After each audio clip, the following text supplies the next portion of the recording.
नमस्कार बच्चों। आज हम अध्याय 7 आत्मपरिचय एक गीत जिसके कवि हैं हरिवंश राय बच्चन का अध्ययन करने जा रहे हैं। तो आज हम अध्ययन करेंगे हरिवंश राय बच्चन का जीवन परिचय और उनका ये जीवन परिचय है, ये उनका साहित्यिक परिचय है और ये हमारा पाठ परिचय है, कविता का बारे में है कि इस कविता में क्या क्या विशेषताएं हैं। तो ये आज हम अध्ययन करेंगे। आपने नाम सुना होगा हरिवंश राय बच्चन। हरिवंश राय बच्चन भारतीय सिनेमा के महानायक अमिताभ बच्चन के पिता का नाम था हरिवंश राय बच्चन। देखो, इनका जन्म हुआ था 27 नवंबर 1907 इलाहाबाद में। 27 नवंबर 1907 इलाहाबाद में। और इनकी मृत्यु हुई थी 18 जनवरी 2003 और मुंबई में। जन्म हुआ इलाहाबाद में, मृत्यु हुई मुंबई में। जन्म हुआ 27 नवंबर 1907 को और इनका मृत्यु हुई 18 जनवरी 2003 मुंबई को। इनके पिता का नाम यदि आप लिखना चाहो तो लिख सकते हो, प्रताप नारायण श्रीवास्तव था और इनकी माता का नाम सरस्वती था। अब देखो, इनका हमें जीवन परिचय पढ़ना शुरू करते हैं। हालावाद के प्रवर्तक हरिवंश राय बच्चन उत्तर छायावाद काल के प्रमुख कवि रहे। देखो, प्रथम पंक्ति है, इसी में इनकी दो विशेषताएं निकल के सामने आती हैं। विशेषता नंबर 1, उत्तर छायावाद काल के कवि। हम छायावाद समझते हैं, छायावादी कवि समझते हैं, जयशंकर प्रसाद, निराला, पंत और महादेवी वर्मा। ये छायावाद के 4 प्रमुख स्तंभ हैं, 4 प्रमुख आधार माने जाते हैं। तो जो छायावाद का जो समय है, छायावाद का जो काल है, उसकी समाप्ति के समय में हरिवंश राय बच्चन का उदय हुआ।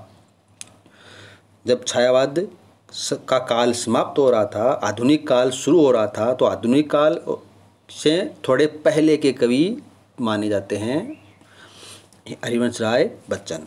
अब दूसरा है हालावाद के प्रवर्तक। अब देखो, हालावाद किसे बोलते हैं? हालावाद शब्द 2 शब्दों से बना है, एक तो हाला और एक वाद। हाला शब्द का अर्थ है मदिरा, शराब, और वाद शब्द का अर्थ है सिद्धांत। तो हालावाद शब्द का अर्थ हुआ मदिरावाद, मदिरावाद का मानने वाले। तो कवि के विचार थे कि जीवन की कठिनाइयों को मधुपान कर मुक्ति पाने का प्रयास है, मधुपान कर मुक्ति पाने का विश्वास है। जीवन को आनंद और मस्ती से जीवन व्यतीत करने की भावना थी कवि में, और उसी भावना को बोलते हैं हालावाद। एक जीवन को आनंद में, जीवन को मस्ती में व्यतीत करने की जो विचारधारा है, जो भाव है, उसे बोलते हैं हालावाद। तो दोनों ही शब्दों का अर्थ समझ में आ गया है। अब आगे पढ़ते हैं। वे अपने काव्य यात्रा के प्रारंभिक दौर में मध्ययुगीन फारसी कवि उमर खय्याम के जीवन दर्शन से बहुत प्रभावित रहे। उमर खय्याम ईरान के शायर थे, तो उनकी रचनाओं से, उनके जीवन दर्शन से कवि बहुत प्रभावित रहे। देखो, इसका उदाहरण हमने आगे समझ में आएगा कैसे प्रभावित रहे। उमर खय्याम की रुबाइयों से प्रेरित होकर उनकी प्रसिद्ध कृति मधुशाला को कवि मंच पर जबरदस्त लोकप्रियता मिली। देखो, कवि हरिवंश राय बच्चन को कवि मंच पर, काव्य मंच पर, आपको पता होगा कि कविताएं काव्य मंच पर गाई जाती हैं, बोली जाती हैं, श्रोताओं के समक्ष प्रस्तुत की जाती हैं। तो हरिवंश राय बच्चन ने अपनी एक प्रसिद्ध कविता है मधुशाला, उस कविता को श्रोताओं के सामने अपने मुंह से गा करके और काव्य मंच पर या कवि मंच पर ज़बरदस्त लोकप्रियता हासिल की। तो ये मधुशाला है, ये उमर खय्याम की रुबाइयों से प्रेरित है। अब देखो, रुबाइयाँ क्या है? उमर खय्याम तो है ईरान के शायर। रुबाइयाँ क्या है? रुबाइयाँ काव्य की एक विधा है जिसमें 4 पंक्तियाँ होती हैं। तो इन पंक्तियों में पहली पंक्ति, दूसरी पंक्ति और चौथी पंक्ति में तो तुक मिलती है। प्रथम, द्वितीय और चतुर्थ पंक्ति में तुक मिलती है। तुक मिलना बोलते हैं ना, अंत के शब्द होते हैं, उनकी मात्राएं होती हैं, वे मिलती हैं। तो आप जो ये आत्मपरिचय गीत पढ़ोगे तो इसमें भी देखोगे कि प्रथम पंक्ति, द्वितीय पंक्ति और चतुर्थ पंक्ति में तुक मिल रही है। तो उस विधा में जो काव्य रचना बोलते थे उनको बोलते थे रुबाई। तो ये सबसे पहले काव्य की विधा का उमर खय्याम ने काव्य के क्षेत्र में लाए थे, और इन्हीं की रुबाइयों से प्रेरित होकर के और हरिवंश राय बच्चन ने भी मधुशाला का रचना की। और अपने जो आत्म परिचय गीत है ये भी रुबाइयों से ही प्रेरित है। तो इसमें भी आप देखोगे कि प्रथम पंक्ति, द्वितीय पंक्ति और चतुर्थ पंक्ति में ही तुकबंदी हो रही है। आपने मधुशाला का नाम सुना होगा पहले भी। मधुशाला हरिवंश राय बच्चन की प्रसिद्धि का आधार है। कवि को सबसे अधिक ख्याति, सबसे अधिक प्रसिद्धि मधुशाला से ही मिली है।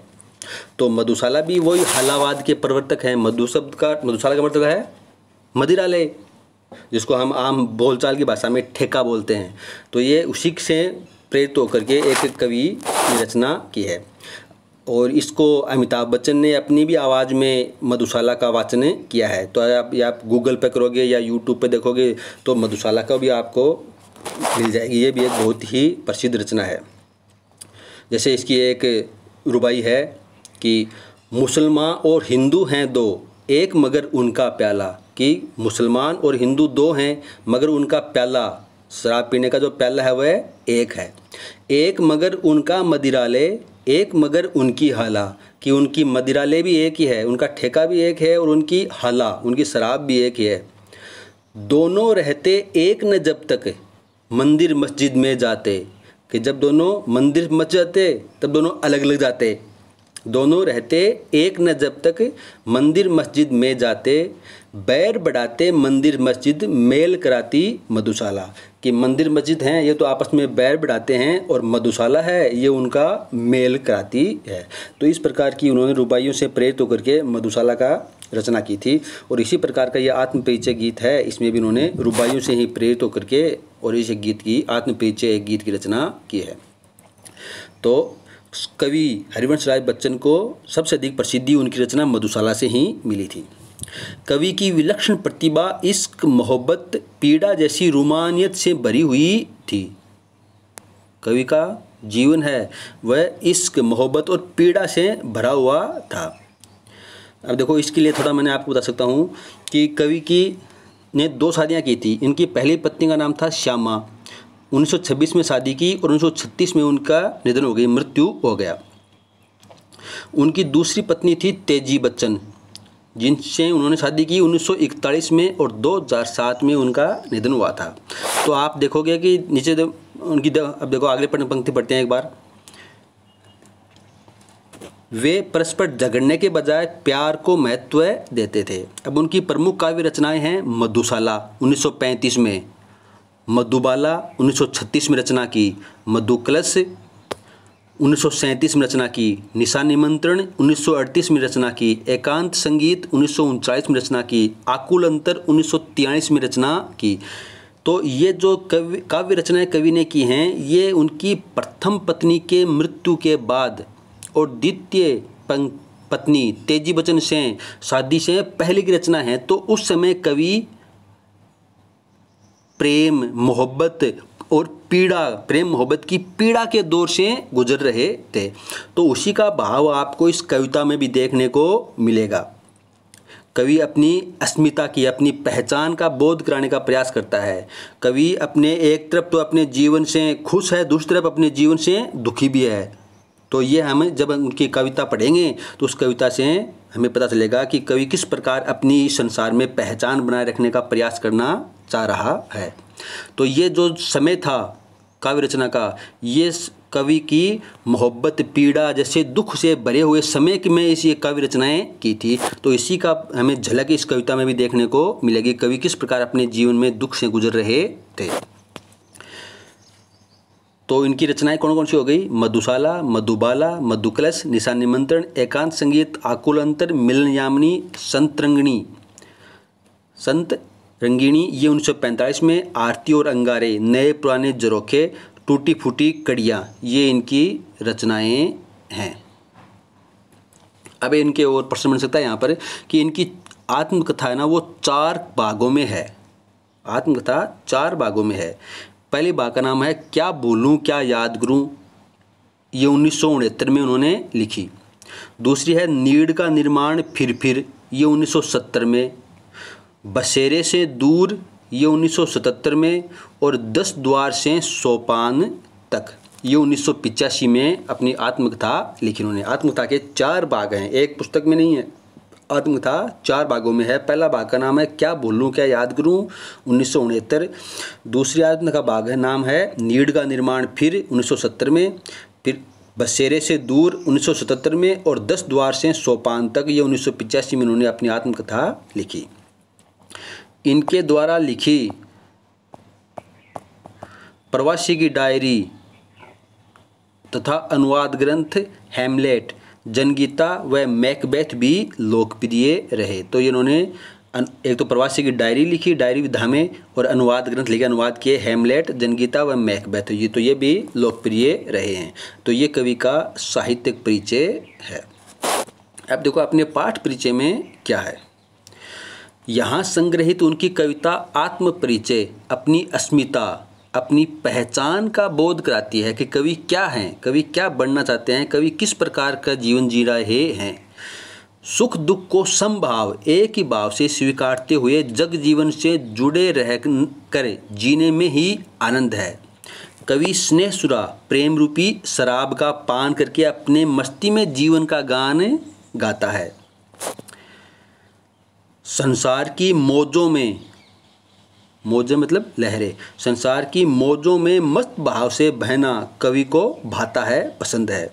अपनी मस्ती में वह नित नए जग संसार का निर्माण करता है। दीवानगी का आलम यह है कि उसे अपने रुदन रोने में भी नए राग यानी संगीत, नए छंद का आभास होता है। जो अपने आप को पूरी तरह पहचान लेता है उसके लिए यहाँ वहाँ सर्वत्र मस्ती ही मस्ती है। तो ये है अपना पाठ परिचय है कि कवि ने अपने जो आत्म परिचय गीत है इसमें किस प्रकार का भाव व्यक्त किया है। अब देखो दोबारा एक बार ऊपर देते हैं। कवि को एक आप नोट कर लेना, अपनी पाठ्य पुस्तक में पद्म भूषण पुरस्कार मिला था 1976 में। कवि को पद्म भूषण पुरस्कार 1976 में और साहित्य अकादमी पुरस्कार मिला था 1968 में, और 1966 में राज्यसभा सदस्य भी रहे। 1966 में राज्यसभा सदस्य चुने गए थे। लोकसभा राज्यसभा संसद के 2 सदन होते हैं ना, तो उनमें राज्यसभा के सदस्य चुने गए थे। तो ये भी 2 महत्वपूर्ण बात हैं। उन्हें कौन सा पुरस्कार मिला? 1968 में साहित्य अकादमी और 1976 में पद्म भूषण पुरस्कार मिला उन्हें, और 1966 में ये राज्यसभा सदस्य चुने गए थे। तो ये भी उनके जीवन परिचय में आप लिख सकते हो। 1907 27 नवंबर 1907 इलाहाबाद में जन्म हुआ। 18 जनवरी 2003 मुंबई में इनका निधन हुआ, मृत्यु हुई। इलाहाबाद विश्वविद्यालय में उन्होंने अध्यापन का कार्य भी किया। इलाहाबाद विश्वविद्यालय में अध्यापन का कार्य भी उन्होंने किया था। ये भी आप लिखना चाहो तो इनके जीवन परिचय में लिख सकते हो। तो आज हमने हरिवंश राय बच्चन का जीवन परिचय, उनका साहित्यिक परिचय और अपना ये पाठ परिचय पढ़ लिया है। तो आप कवि का जीवन परिचय और साहित्यिक परिचय अपनी कॉपी में, हिंदी की कॉपी में कर लेना। आपका यही होमवर्क है। धन्यवाद।